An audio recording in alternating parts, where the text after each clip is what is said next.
a world champion powerlifter, a nearly 300-pound giant, is now a two-time ADCC trials winner and a disruptive force in the jiu-jitsu world. His message is simple and brutal. Anybody that says strength doesn't matter, it's just not existing in the real world. Is he right? Is raw power the secret sauce for everyone? Or is this just the convenient philosophy of a giant? We're going inside the controversial argument of Mark MacQueen to find out. For decades, the jiu-jitsu community has been telling a David versus Goliath story. We've all heard it, and most of us have probably repeated it. The ground is the great equalizer. Technique is forever. These are the mantras that echo through gyms everywhere. They're comforting words for the 150-pound blue belt stuck under the crushing pressure of a 220-pound newcomer. It's the philosophical backbone of the sport, suggesting a martial art so slick that raw physical traits are almost an afterthought. This idea was born out of pure necessity. The Gracie family had to prove their system could work against anyone, regardless of size. The famous Gracie Challenge matches were a masterclass in marketing this exact concept. And it worked. The world watched smaller men choke out and joint lock much larger opponents, and a generation of martial artists was hooked. The story was simple. If your technique was sharp enough, the size of your opponent was just another problem to solve. This created a gym culture where relying on strength was often seen as a crutch, the clumsy tool of someone who didn't know better. If you used too much muscle, you were told you were spazzing out. The message was clear: real jiu-jitsu players don't need to be strong, they just need to be better. This belief has defined the sport. But Mark MacQueen isn't just poking holes in this idea. He's taking a sledgehammer to it, and his own story is the weapon. He argues that this entire framework, while romantic, is a dangerous delusion in modern BJJ. To get MacQueen's philosophy, you have to know where he comes from. Long before he ever touched a jiu-jitsu belt, he was a giant in a world of pure, unapologetic strength, powerlifting. And he wasn't just a weekend warrior, he was a world champion. He's won the Scottish Championship 6 times, the British Championships 4 times, and in 2017, he won the Commonwealth, European, and World Championships all in the same year. This is a man who built his life around one goal: moving the heaviest weight possible. At his peak, he competed at a colossal 150 kilograms, or around 330 pounds, a size he maintained by eating a mind-boggling 8,000 calories a day, a feat he called a full-time job. His best competition total was a monumental 920 kilograms, over 2,000 pounds, which stands as the biggest in Scottish powerlifting history. Think about the mindset needed to do that. It's a life of obsession, of pushing your body to its absolute physical limit. It's a world where strength isn't just a factor. It's the only factor. There's no technique to cheat a 900-pound barbell. You're either strong enough or you're not. This background is what makes his take on jiu-jitsu so disruptive. He didn't come into the sport as a blank slate. He came in as an expert in applying force, a master of the one thing the jiu-jitsu world had spent decades downplaying. In late 2018, McQueen felt burnt out from elite powerlifting. He was tired of being so heavy, tired of the constant, grueling job of eating, and knew he needed a change. His brother was a blue belt in jiu-jitsu, and on that recommendation, McQueen decided to try it, officially starting in April 2019. The transition was anything but graceful. He admits he absolutely hated jiu-jitsu at first, confused by its complexity and weird, uncomfortable positions. Here was one of the strongest men on the planet, suddenly a beginner all over again. It wasn't love at first sight, but the same obsessive personality that took him to the top of powerlifting was about to find a new target. Before you know it. Just 5 months into his journey, he entered a local competition and won. That taste of victory was the catalyst.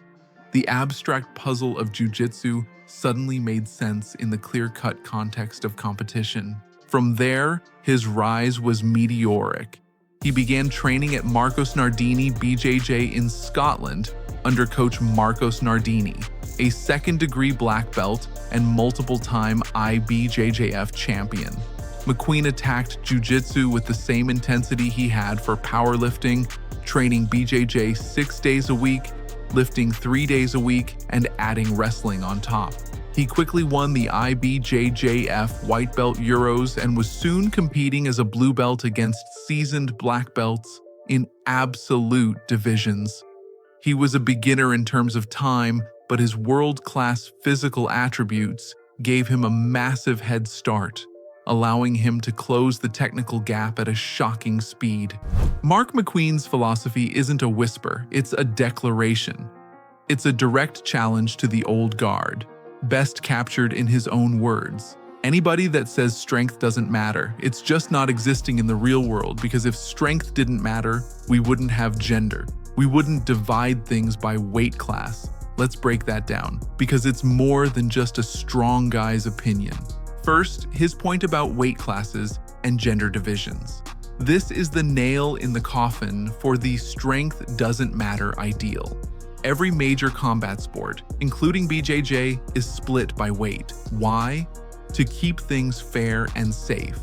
The very existence of a featherweight and a heavyweight division is the sport admitting that a bigger, stronger person has a huge advantage.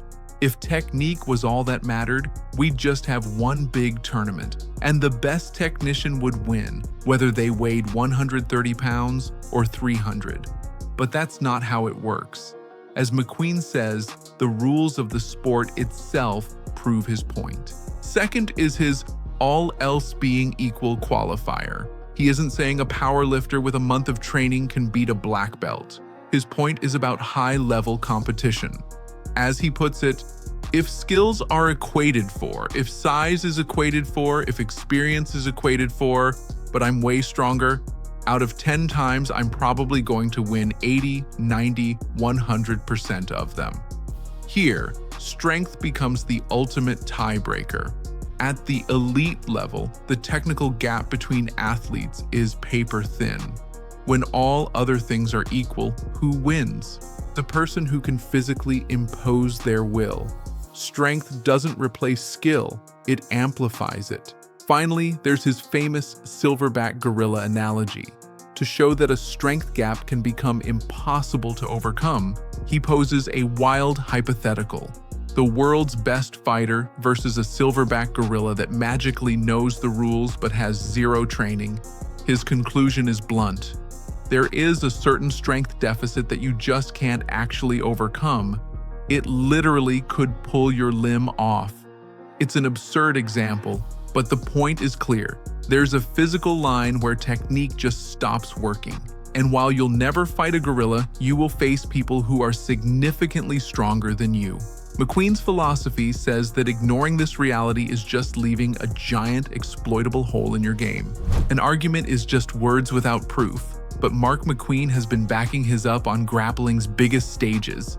He's a 2-time ADCC trials winner, a massive achievement for anyone, let alone someone who only started training in 2019. And he's done it out of Scotland, training under his longtime coach Marcos Nardini, not a massive super camp. His win at the 2024 ADCC European, Middle Eastern, and African trials was a masterclass in his evolved game. He beat Freddie Vosgrone in the plus 99 kilogram final to punch his ticket to the ADCC World Championships. This victory showed a more polished, technical athlete who seamlessly blended his overwhelming power with a growing grappling IQ. This journey led to his appearance at the 2024 ADCC World Championships, where he faced Daniel Manasoyu in the opening round of a stacked plus 99 kilogram division. Although McQueen lost the match, just being on that stage after only 5 years in the sport was a statement. His first trials win got him noticed. His second proved it wasn't a fluke. And his spot at the World Championships solidified his place among the elite. His success is the physical proof of his philosophy. Strength provides the foundation, and when you build a technical game on top, you create a monster. Now, Mark MacQueen's approach is intense, but he argues a smart strength program is key for grapplers at all levels. If you want to build BJJ-specific strength but don't know where to start, we've put together a free guide, the Grappler's Strength Blueprint. It breaks down the key lifts, how to schedule them around rolling, and how to get stronger without feeling beat up on the mats. Just click the link in the description to download it for free. It's easy to hear all this and think, of course strength matters for him. He's a 275-pound super heavyweight. It's the most common pushback, and it's a fair question. Does this philosophy really apply to a 155-pound featherweight? At first glance, maybe not. In lighter weight classes, speed and agility often rule the day. The absolute strength difference between two athletes is smaller, and matches are less likely to be won by pure, grinding force. It's easy to argue that technique and cardio are far more important than a big bench press. But this is where you have to go back to McQueen's core logic.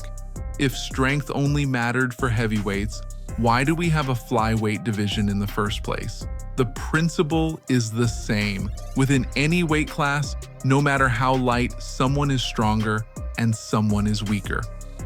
McQueen's point is that if you take two featherweights with equal skill, cardio, and experience, the one who is stronger for their weight will still have a huge advantage. They'll win more grip fights, their guard will be harder to pass, their submissions will be tougher to escape.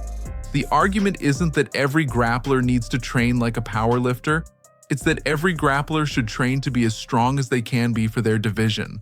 Willfully being the weaker person in your weight class because of an outdated myth is giving up a controllable advantage before the match even starts. So if we agree strength matters for everyone, what should you actually do? You don't have to live like a 330-pound powerlifter to get the benefits. McQueen's advice for the average grappler is surprisingly simple and sustainable. He recommends just 2 dedicated lifting sessions per week. That's it. This is manageable for almost anyone and leaves plenty of time for mat training and recovery. The focus should be on big, compound movements, a squat variation, a hinge like a deadlift, a horizontal press like a bench press, an overhead press, a row, and a pull-up or pull-down. He suggests sticking to a rep range of 5 to 8 for these main lifts, which is perfect for building strength and muscle without the high injury risk of 1-rep maxes. For smaller accessory work, a classic 6 to 12 rep range is perfect. But his most important piece of advice isn't about sets or reps, it's about mindset. He stresses that for a grappler, compliance over 10 years matters more than heroic 6-month efforts. The goal isn't to burn out trying to be a powerlifter. It's to integrate a smart, sustainable level of strength training into your life as a martial artist year after year. A consistent, moderate approach will do far more for your jiu-jitsu than a few all-out, short-lived attempts. Maybe the most important part of McQueen's argument, especially for hobbyists, has nothing to do with winning medals. It's about staying on the mats. Jiu-jitsu is tough on the body, and injuries are a grim reality. This is where strength goes from being a weapon to being your armor. As he puts it, the stronger you are, through full ranges of motion, you're going to be way more robust. You're going to stay on the mats way longer. Suddenly, lifting isn't just about performance, it's about injury prevention. Stronger muscles and connective tissues are more resilient. They can handle the awkward twists and unexpected forces that are part of every roll. When your partner stacks you hard or yanks on a submission you didn't see coming, that foundation of strength can be the difference between a sore muscle and a torn ligament. For the person who wants to be training in their 40s, 50s, and beyond, this is probably the single biggest reason to get stronger. Most people don't dream of being a world champion. They just want to enjoy jiu-jitsu for life. According to McQueen's philosophy, building strength is the best investment you can make in your own longevity. So, is the old wisdom dead? Was Helio Gracie wrong? Not exactly. Technique is still the soul of jiu-jitsu, but the sport has evolved. Mark MacQueen's argument forces us to accept a new reality. The old saying, technique conquers all, isn't wrong, it's just incomplete. The modern truth, embodied by athletes like McQueen, is that strength is a multiplier for technique. His own journey proves it. His career exploded when his technical skills started to catch up to his world-class strength. It was the combination of the two, the sophisticated software of BJJ running on the powerful hardware of an elite athlete, that created the force we see today. Strength lets you execute your technique against a resisting opponent. It lets you maintain posture under pressure. It lets you create the openings for your A game. It's not a replacement for skill, but the engine that powers it. McQueen's message isn't an attack on technique, it's an argument against weakness. In the end, the real debate isn't strength versus technique. It's about whether you're willing to leave a huge part of your potential on the table. Mark McQueen's journey is a powerful lesson for everyone. Whether you're a 275-pound giant or a 145-pound hobbyist, the message is the same. Stop thinking of strength as a dirty word. Start thinking of it as the ultimate tool. So what's your take? Is strength the most overlooked part of modern BJJ, or is the focus on physicality ruining the art? Let us know what you think in the comments below. And if you got some value from this breakdown, do us a solid and hit that like button and subscribe for more deep dives into the world of grappling. Thanks for watching.